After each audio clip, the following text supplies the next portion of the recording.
This is a question you don't get asked a lot, but I want to ask you this. Can God trust you with the hard things? Can he trust you that you won't leave him in the trials and the tribulations, in the hard spots, in the hard tests that comes with life? When the tornado comes, the hurricane comes in your life, turns your world upside down, feels as though you've been dropped on your head, can you still trust him? In the midst of Job's trial, the enemy had an agenda, but it was all in God's plan. The enemy had an agenda to cause Job to come into an agreement that his grief, that the situation was caused by God. His own wife even said, just curse God. The agenda, the plan was to say, God, this is your fault. Job refused. Though he slay me, yet will I trust him. I know that God will not put more on me than I can bear. With temptation, he'll give me a way of escape. This is not God's fault. This is just life. Many are the afflictions of the righteous, but the Lord shall deliver. Job kept his faith in God, and the plan of the enemy to destroy him could never come to pass because he didn't come into an agreement with the agenda of the enemy. Yet he stayed strong and steady in the boat while the waves were crashing around him. While the tide seemed as though it was going to overtake the boat, he stayed steady in the boat. And the plan of God was to prosper him, and it came to pass. See, what the enemy tries to do is, in the midst of trials and tribulation, he tries to get you to come into an agreement with his plan, with his agenda. He tries to get you to come into an agreement that, weren't you serving God? Weren't you faithful? Weren't you tithing? Weren't you giving your offerings? And this happened to you? Why don't you just turn your back on God? Why don't you just blame him for it? And then automatically your life goes into a downward spiral emotionally, spiritually. Because now you're saying, I don't deserve this.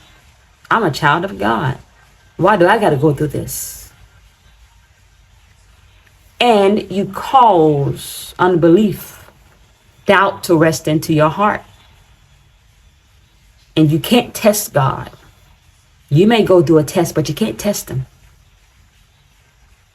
You can't lay down in the midst of the battle and expect to win. That's what the enemy is trying to cause in your life. He wants you to lay down in the middle of warfare and tell you, you didn't get yourself here. Ain't God supposed to rescue you? Instead of you getting up and the strength the Lord has given you and fight, let me lay down in the midst of the battle. You know what's going to happen if you do that. The enemy is trying to stunt you from continuing your journey with Jesus. He understands as long as you have faith in God, nothing can overtake you. You can't lose. No matter what comes, no matter what goes, you can't lose. Hannah in the Bible, y'all know the story. Peninnah was her husband's other wife. She taunted her because she couldn't have a baby. Taunted her to her soul was grieving because she was barren. She goes to the house of the Lord, tells the priest, crying. Tries to talk to the priest, can't even talk because she's crying. I'm praying for this baby. Lord, you give me this baby, I give him back to you. In the midst of trials and tribulations, Hannah never said, God is your fault. Why did you make me barren? Why are you allowing this woman to pick at me? Not once. Grieved in the spirit, she went and prayed and said, God, if you give me this child, I'll give him back to you. That was the purpose all along. And the Lord used that child. His name was Samuel, a mighty man of God. It was a test, but there was a purpose that was going to be birthed out of that test. The enemy wasn't just trying to stop Hannah. Hear me, people of God. He was trying to stop Samuel from coming on the scene. Because if Hannah allowed that oppression to take her out of this world, you hear me, she would have never had Samuel, the prophet that would lead the people of Israel. She would never have Samuel, the one that anointed David. The enemy's agenda was to take that plan that God had, distort it, to make it seem like it's God's fault you don't have a baby. Just go ahead and end all of it. You already missed, but just end it. But then the baby comes on the scene. That was the purpose. That was the plan. Job loses everything.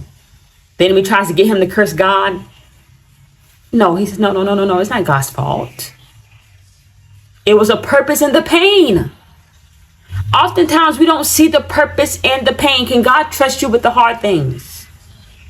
Can he trust you when you go through the storm?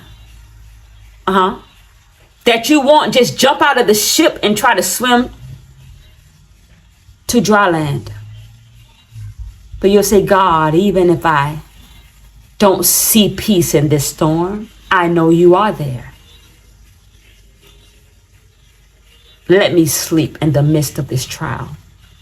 Let me have comfort in the midst of this tribulation. Can God trust you with the hard things? Can he trust you as soon as an inconvenience comes in your life, not to just cast him down and out? Can he trust you as soon as someone talks about you in the church, not to just walk out the door? Can he trust you? As soon as your spouse leaves, let me go ahead and sign those divorce papers. Can he trust you with the hard things? Can he trust you to keep the faith? To keep going? To trust in his plan more than what's going on in here? To know that the Bible declares all things are working together for your good.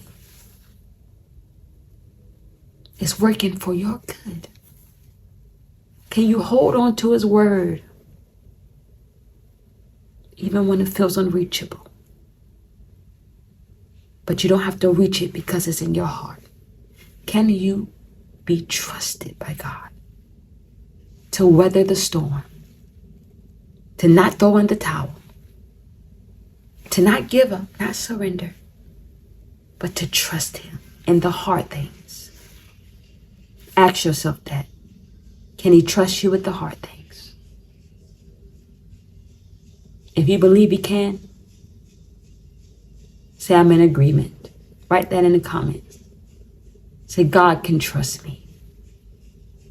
He can trust me. God bless you all. Hit that subscribe button. Hit the like. Comment if you believe that he can trust you. The next season of your life will be the test if he can trust you.